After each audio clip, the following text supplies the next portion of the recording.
Welcome to the Deep Dive, where we unpack sources, articles, and research to bring you the most important nuggets of knowledge and insight. Always great to be here. Today, we're diving into a topic that feels utterly contemporary, yet its roots stretch way, way back through millennia. We're talking about intimate communication. Yeah. You know, sending private, explicit messages, photos, videos, Yeah. what we pretty much all call sexting now. Right. It seems so tied to our phones. Exactly. It feels like it's everywhere. But the big question is this truly a new phenomenon, something born purely from our digital age? Or is it actually something much, much older? Well, it's really remarkable how the human desire for intimate and sometimes explicit communication is this enduring impulse. It definitely long predates smartphones. Okay. So this deep dive will trace this persistent inclination through all sorts of pre-digital forms.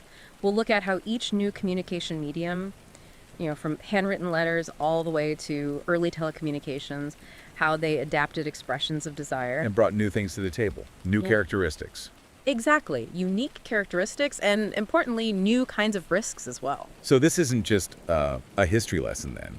It's more a look at this enduring human need we have to connect, to express intimacy, even when society was really pushing back hard. Precisely. We'll take a journey then, from things like ancient love spells, hidden poems, all the way to, say, the coded language of fans, those scandalous Victorian French postcards. And then through the revolutionary telegraph, early phone sex, right up to the dawn of the internet. Wow. So it's a huge sweep through time, showing how love, desire, explicit content, it was always shared, wasn't it? Often against this backdrop of really strict societal norms and pretty formidable legal challenges. That's the story, a constant tension. Let's unravel this. Where do we even start? Maybe with the written word. That's the foundation, really. For millennia, long before the first phone was even conceived, the written word was this incredibly profound way to express intimacy, even erotic feelings. And there's something about the weight, isn't there? That lack of immediacy. Absolutely. That powerful lack of immediacy, that longing for a reply, picturing the recipient, reading it all, that could actually deepen the emotional impact of a letter in a way instant messages maybe can't. So where do we see the earliest signs of this? Well, if we trace this impulse way back, you might be surprised. There are potential expressions you could point to in the Bible's Song of Solomon. Really? Okay. Then think about ancient Romans like Cicero and Pliny the Elder. We have letters they wrote, incredibly affectionate letters to their wives. And we also find explicit writings from places like ancient Egypt, Imperial China, even the medieval periods. Wow. So it wasn't just hidden away. Not entirely. What's fascinating is that even during the Middle Ages, there was something called the ars dictamitis, basically, the art of letter writing. And it actually included specific guidance on how to craft love letters. No way. Like a how-to guide. Pretty much. It proves this is a recognized, even sort of formalized part of communication back then. Okay, so from these ancient roots, we eventually get to an era that we often think of as, well, buttoned up, the Victorian age. Ah, yes, the age of perceived prudery. Right. But our sources suggest that behind all that, intimate correspondence actually flourished. That seems like a paradox, doesn't it? Yeah. What was really going on? It's a massive paradox, absolutely. Despite that reputation for strict morality, this era saw an incredible blossoming of intimate correspondence, especially love letters between couples who were formally engaged. So it was okay if you were engaged. Generally, yes. Etiquette manuals from the time actually advocated for this specific kind of communication, but only within what they called a decorous context of nuptiality. Okay. But they also warned women very strongly against writing to married men. The fear of salacious gossip that could just ruin reputations was huge. And how involved were parents in all this intimate letter writing? Were they reading over shoulders? Parental approval and supervision were definitely key. Parents would often oversee the letters their daughters sent and received, especially at home. Yet, here's another paradox. For couples separated by distance, and distances could be vast, then these letters became an absolutely indispensable lifeline. A lifeline, yeah, because they couldn't just pick up the phone or hop on a train easily. Exactly. Letters allowed for more frequent, detailed, deeply personalized communication than maybe occasional chaperoned visits. They enabled what people called correspondence courtships. And these could actually lead to marriage, just based on letters. Sometimes, yes. These letters, they conveyed the true and raw emotion of human passion, tenderness, charm, even humor. It was a vital way to connect in a society that really clamped down on public displays of affection. It wasn't just about the words on the page, though, was it? The physical letter itself seemed to hold immense value. Our sources mention them being cherished as talismanic, fetishistic, and embodied properties. What does that actually mean for the people involved? It speaks to this really profound connection between the physical object and the person who sent it. The letter became like a tangible stand-in for the Or sender. a substitute? A surrogate, exactly. Representing them and the relationship itself. Think about this. The sheer length of a letter, how many pages, could literally signal the depth of feeling involved. Wow. And its presentation, too, the quality of the paper, maybe elegant handwriting, all of that reflected the intimacy between the correspondents. And did a whole industry pop up around this, beyond just paper and ink? Oh, absolutely. A striking aspect is how an entire market blossomed around letter writing. You had specialized stationery cases, elegant letter openers, personalized wax seals. The wax seals. For privacy? For privacy, yes, but also authenticity. They weren't just decorative. They were meant to assure the recipient that it hadn't been opened and was genuinely from the sender. Preventing prying eyes was a major concern. And do we have evidence of how much people cherish these letters? We do. Surviving letters often show incredible signs of careful handling. You see seals meticulously peeled off, not broken. Stamps carefully cut out. It suggests they were kept as individual treasures. People carried them in pockets, wore them close to the body, apparently even slept with them. They truly served as tangible surrogates for physical intimacy with an absent partner. Imagine that, carrying that small packet of paper, knowing it was the closest thing you had to your lover at that moment. It's powerful, isn't it? But, okay, despite all that careful handling, those fancy wax seals, these written messages must have had vulnerabilities, right? You mentioned pry eyes. Oh, definitely. There was this common fear of postal workers reading love letters and just the practical risks mail could get lost or misdirected. Yeah. And a really pivotal shift seems to have happened around the mid-19th century when women started getting direct access to post offices themselves. What was the impact of that? Did it shake things up? It absolutely did. Before this, women often had to rely on male relatives to go get their mail, which obviously limited their autonomy. Sure. Gaining direct access was a step towards independence, definitely, but it immediately sparked these moral panics. Fears about women engaging in clandestine correspondence with unprincipled men. So, more freedom, but also more suspicion. Exactly. It highlights this recurring tension throughout history. Trying to keep intimate communications secret constantly runs up against the practicalities of how messages are sent and intense societal scrutiny. And the fact that these letters were physical, written records, that introduced significant legal risks too, didn't it? Indeed, that's a crucial point. What started as these cherished tokens of affection could literally be weaponized, used as evidence in court. In what kinds of cases? Especially in breach of promise cases, if an engagement was broken off, or during messy relationship dissolutions.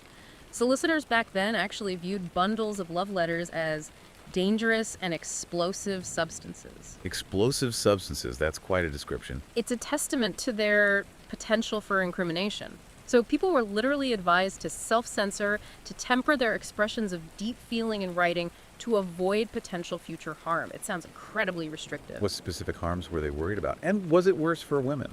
The primary concern, particularly for women, was definitely reputation.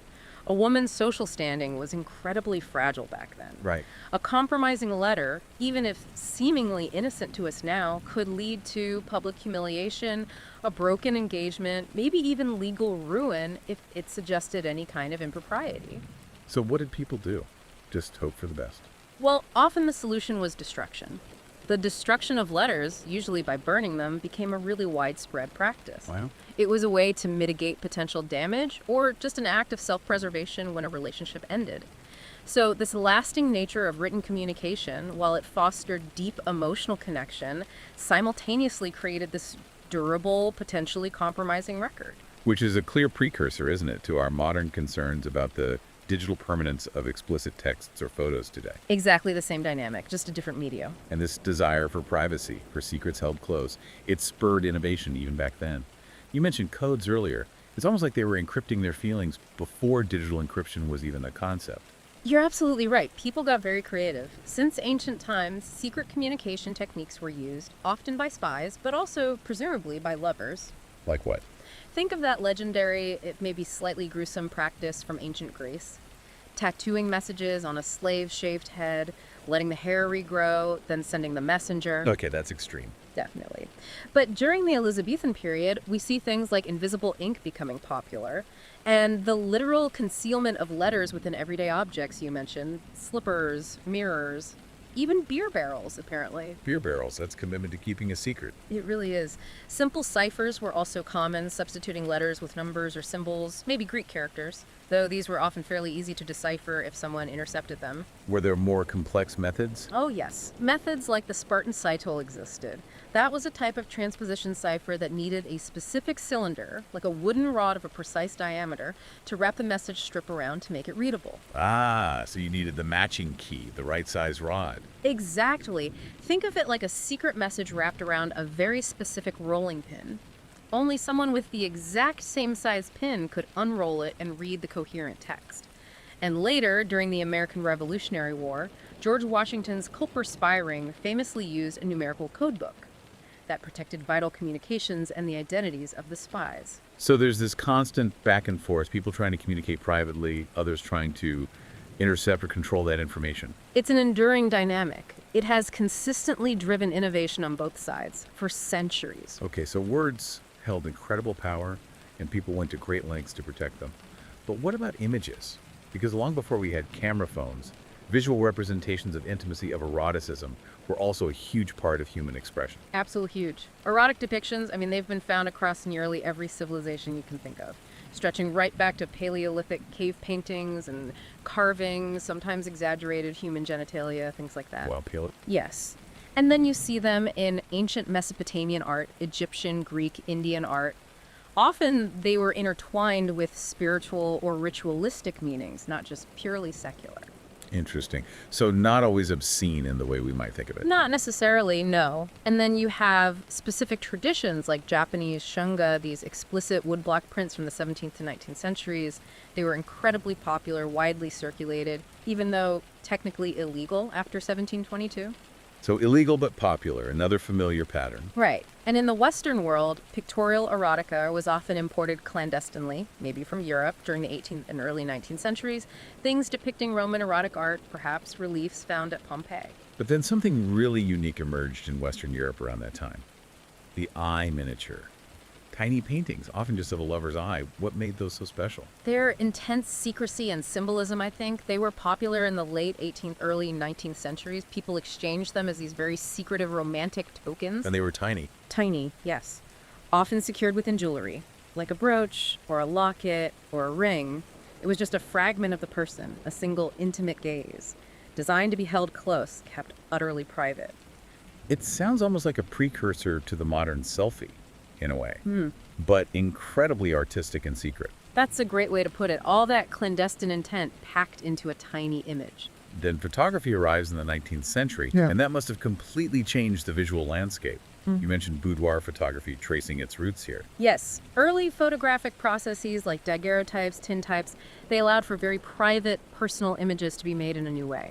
And it didn't take long for nude photography to emerge, especially in France, around the 1840s, 1850s. So the technology immediately lent itself to more intimate, maybe explicit uses. Pretty much from the start.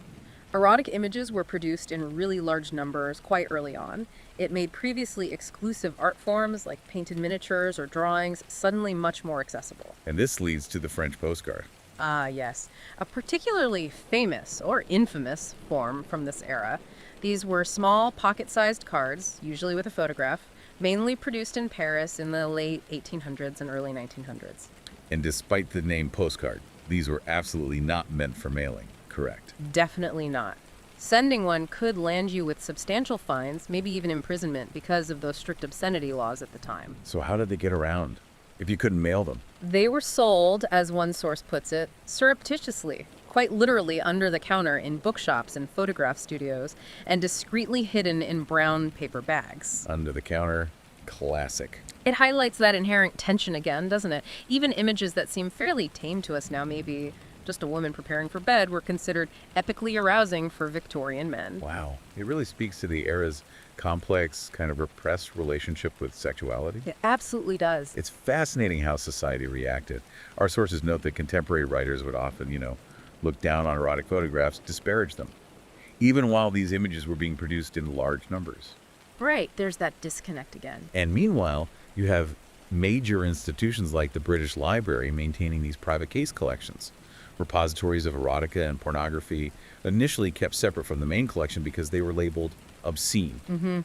A fascinating institutional response. I mean, the sources say some items were even smuggled in at dawn. What does that act of institutional suppression yet preservation tell us about how societies really grapple with explicit content beyond just the legal definitions? That's a great question. I think it suggests that even institutions dedicated to knowledge, to preserving everything, recognize the enduring power and maybe even the historical importance of this material, even while they might publicly condemn it or restrict access. So it's a testament to the fact that you can legislate against something. But you can't really eradicate human curiosity, can you? Or the impulse to document all aspects of human experience, even the parts deemed obscene at the time. It's a very human paradox. We're drawn to it and maybe repelled by it at the same time. And our institutions often reflect that struggle. Responses have varied so wildly throughout history, from humor about explicit images in ancient Rome to genuine fears they could cause insanity in later periods. This confrontational nature often led to erotica just being excluded from mainstream histories of photography. So this Victorian era, with its, rigid morality on the surface, this anti-sensualism, coexisting with what sources call a pervasive obsession with sex, it seems like a profound example of societal hypocrisy, or at least deep conflict. Definitely. Society actively sought to regulate sex, defining what was normal, usually heterosexual marriage, and labeling pretty much everything else as deviant. Any pleasure outside of that narrow box was suspect. But the desire didn't go away. Far from it. Despite all these efforts, pornography actually boomed during this period. It served as a medium, perhaps, to illustrate all those repressed and controlled sexual fantasies and desires. And those private case collections at the British Library. They're almost physical manifestations of that tension, aren't they? Initially under lock and key, highly restricted access. But later, many were digitized and became openly accessible online. That reflects a massive shift, an evolving cultural understanding over time. So this historical ambiguity, this constant push and pull, it really underscores the ongoing challenges we face in regulating digital content today, doesn't it? Absolutely. It demonstrates that categories like obscenity or pornography aren't fixed. They're fluid societal constructs, constantly being redefined by laws, by cultural attitudes, and crucially, by the emergence of new forms of expression and technology. And that shift from, say, unique, expensive, erotic drawings or paintings to mass-produced photographic prints, things like stereo cards, that was a huge technological leap in itself. A massive leap. Early photography made intimate images possible for personal use, maybe commissioned portraits. But later, mass production methods made them much more affordable, much more widely distributable. Democratization, essentially. Exactly. That democratization meant explicit content could reach a much broader audience, way beyond just the wealthy elite who could afford paintings or unique drawings before. Which directly parallels how smartphones and the internet made something like sexting so common today, available to almost anyone. It's the same principle. Technology consistently lowers the barriers to creation, to reproduction, to distribution of intimate content. And that influences its scale, its reach, and the sheer diversity of its forms. Okay, let's shift gears a bit now. We've talked written word, we've talked images. Let's consider how the 19th century brought an entirely new kind of intimacy. Voices across wires. The telegraph and the telephone. Game changers. They must have fundamentally altered intimate message exchange, adding an immediacy that was just completely unprecedented before then. The telegraph, developed back in the 1830s, was truly revolutionary. I mean, it enabled instant communication over vast distances for the first time in human history. That's huge. Hard to even imagine the impact now. Was it private? Initially, it was pretty costly, though prices did come down. And at first, there was a certain degree of privacy simply because you needed to know Morse code to understand the messages being tapped out. Right, not everyone knew Morse code. But that privacy wasn't absolute, was it? Our sources' messages could be maliciously copied in any unauthorized manner. So even early on, there were breaches. How does this connect to patterns we see today with digital tech? Well, it illustrates a really consistent pattern, I think. As communication technologies advance, offering greater speed, more directness, they often, at least initially, introduce new ways for privacy to be invaded, ways that aren't immediately understood or addressed. Can you give a modern example? Sure. Look at platforms like Telegram today. They use similar principles, rapid, often encrypted messaging. but they've also been implicated in facilitating illicit transactions by criminal groups precisely because of that speed and perceived privacy. So the faster information moves, the harder it can be to control its spread or potential misuse. That seems to be a recurring theme. And then came the telephone, late 19th century.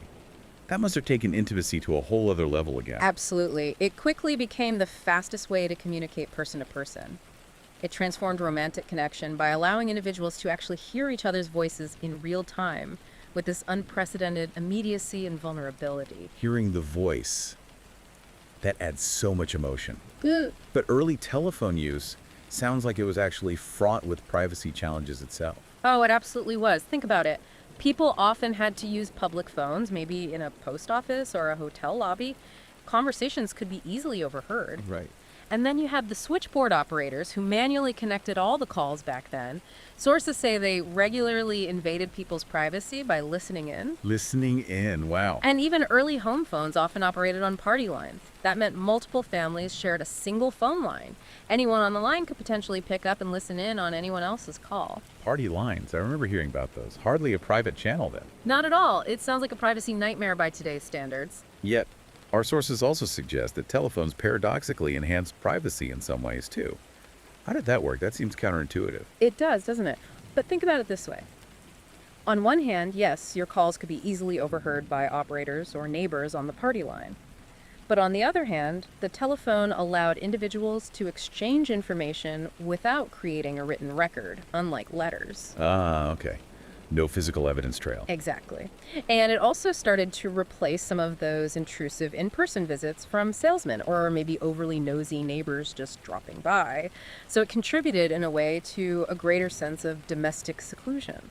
Interesting. So it's not as simple as just privacy gained or privacy lost. It was more like a fundamental shift in the nature of privacy itself. Precisely. A redefinition of what private space and private conversation meant. And the immediacy, the intimacy of hearing a voice on the phone, eventually that led to something very specific, the emergence of phone sex as a distinct form of erotic communication. Yes, that's a direct consequence. By the 1980s and 90s, the sheer popularity of commercial phone sex numbers really demonstrated a societal acceptance, or at least a significant demand for that kind of mediated sexual interaction. What was the deeper impact of that development, looking back? I think that development really laid the conceptual groundwork for later digital forms of explicit content. It showed how practices that might start out as niche or even illicit can become mainstream, even commercialized, once the technology allows for it. And are we seeing echoes of that now? Absolutely. Today, you could argue we're seeing a kind of return to voice-led intimacy. Think about the widespread use of voice notes in messaging apps or the rise of sensual audio storytelling podcasts and platforms. Right, voice notes are everywhere. There's something about the human voice that inherently triggers imagination. It fosters a stronger sense of connection, perhaps, than purely visual or textual exchanges alone. But just like with letters and photos, phone conversations came with their own serious vulnerabilities. We can't really talk about this without mentioning the British royal family scandals in the early 1990s. Tampongate and Squidgygate, yes. Infamous examples. They involved deeply private, intimate phone calls of Prince Charles and Princess Diana, respectively, being recorded and then published by the press. A stark demonstration of vulnerability. Incredibly stark. What do those specific events tell us about the vulnerability of intimate communication across different eras? I think those events served as a really powerful public historical precedent. They illustrated very graphically that even seemingly private conversations involving powerful people are susceptible to interception and weaponization. And the consequences are huge. Public humiliation, severe personal repercussions. Exactly. And that historical reality directly foreshadows and parallels our contemporary concerns around things like revenge porn laws or the broader issue of non-consensual pornography, where intimate digital content is shared without consent. So the core issue remains the same. The vulnerability of intimate communication to unauthorized sharing, it seems to be a long-standing and pervasive issue. It predates digital technologies, and it represents this fundamental challenge that really transcends whatever specific communication medium we're using. It's clear that wherever intimate communication goes, attempts to control it, to censor it, seem to follow closely behind. This ongoing tension between private expression and public morality, it's shaped our legal frameworks, our cultural attitudes for centuries. It really has. If you look back, In England, the Obscene Publications Act of 1857 was one of the world's first laws specifically aimed at criminalizing pornography. And it faced criticism right away. Yes, for basing its standards on what was considered moral for, essentially, young readers, a very broad subjective criterion. Then, across the Atlantic in the U.S., you get the Comstock Act of 1873. Named after Anthony Comstock, the anti-vice crusader. Exactly, a very zealous figure. And the Comstock Act was incredibly sweeping in its scope, wasn't it? Extremely. It criminalized mailing anything deemed obscene, lewd, or lascivious. But that extended way beyond just pictures or books. It included information about contraceptives, abortifacients, even sex toys, and incredibly personal letters with any sexual content. Personal letters. So even private correspondence wasn't safe. Not if it crossed state lines via the mail, according to Comstock. This was apparently a direct response to the widespread availability of pornography during the American Civil War. It's this recurring pattern. A perceived moral panic triggers a legislative crackdown. And the legal definition of obscenity itself, that's been a moving target for ages, hasn't it? A continuous point of contention and evolution, definitely. Initially, courts, both in the UK and US, largely followed something called the Hicklin Rule from an 1868 British case. What did the Hicklin Rule say? It broadly defined obscenity as any material with a tendency to deprave and corrupt those whose minds are open to such immoral influences.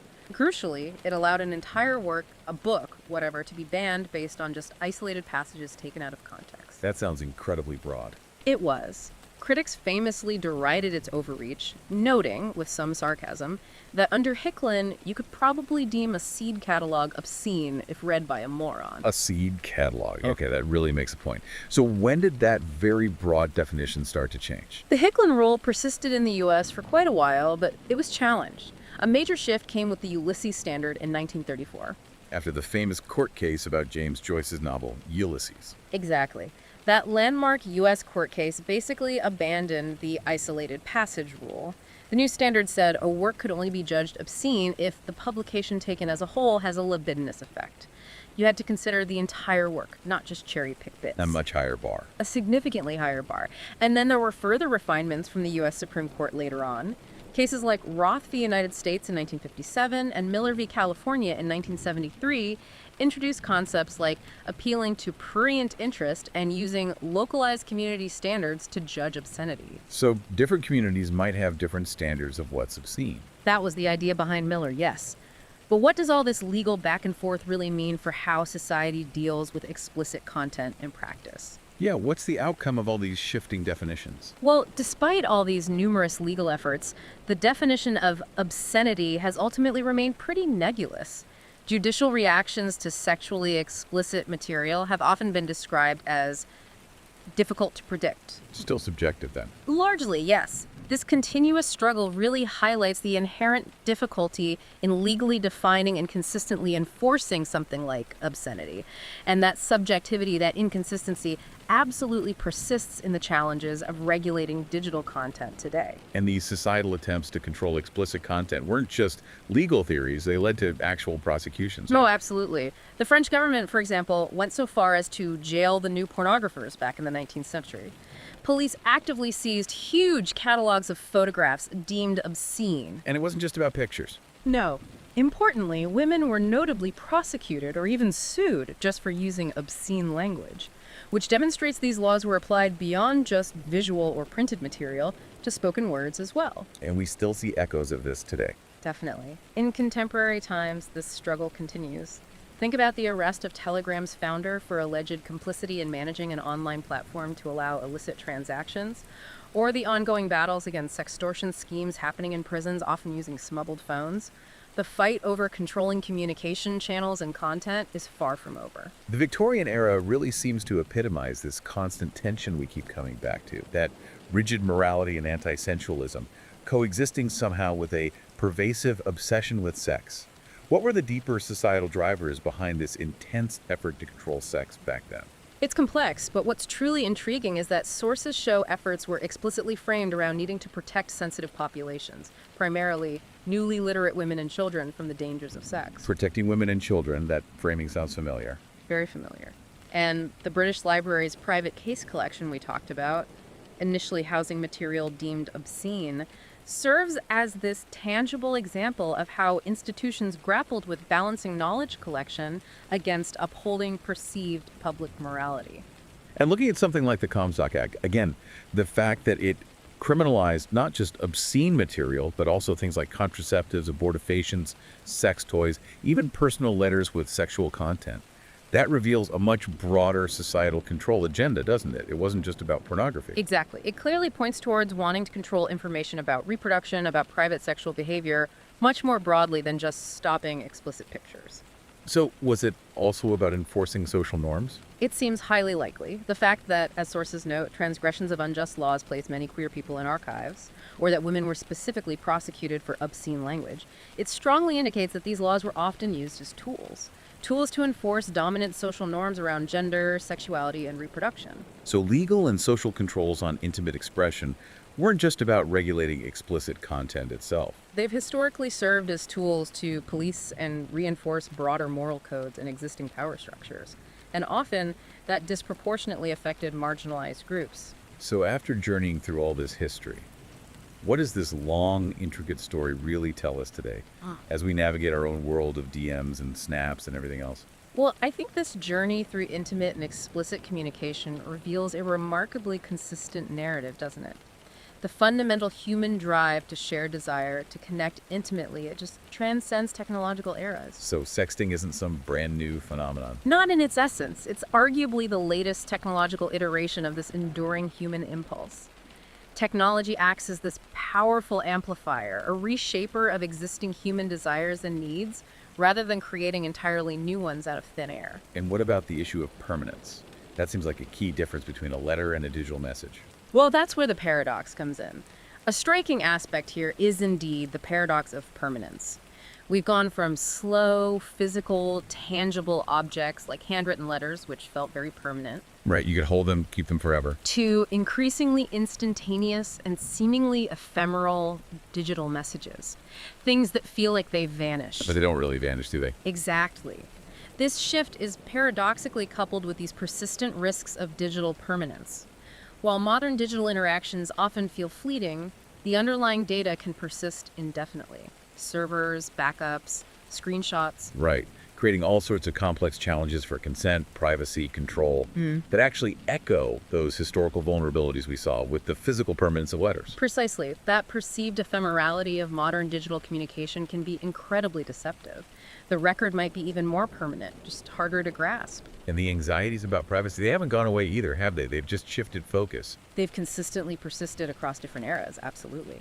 Those concerns have shifted maybe from fears of postal workers reading your love letters or switchboard operators eavesdropping on your calls. To contemporary worries about data breaches, non-consensual sharing, revenge porn, deepfakes, the long-term digital footprint of explicit content. The targets of the anxiety change, but the underlying fear about loss of control over intimate information remains.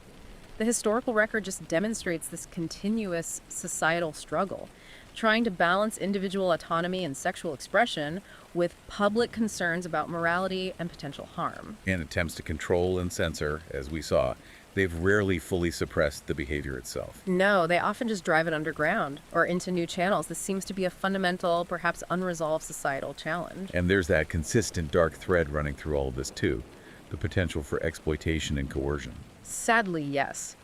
From historical honey trapping schemes, using romantic or sexual relationships for espionage or blackmail, to modern sextortion schemes, often perpetrated via smuggled phones in prisons or through online manipulation. The vulnerability of intimate content to misuse, to being weaponized against someone, that remains a really pervasive concern, regardless of the century or the technology. It truly does. And maybe thinking about it this way helps frame our current situation. If you've ever sent a risky text, or maybe hidden a part of yourself for love or desire, you've essentially walked through history's oldest desire. The desire to be seen, to be wanted, and maybe also to stay just a little bit out of reach. That puts it in perspective. This long, intricate history, I think it provides crucial context for navigating the complexities of digital intimacy today. It reminds us that while the tools change dramatically, the underlying human desires, the societal tensions around them, and the inherent risks of sharing our deepest selves, they remain remarkably consistent across time. So the final question for you, the listener perhaps, is what does this deep dive tell you about the true nature of intimacy in our ever-changing world? And how might you navigate that constant tension between expressing desire and connection and managing the enduring risks that seem to come with it?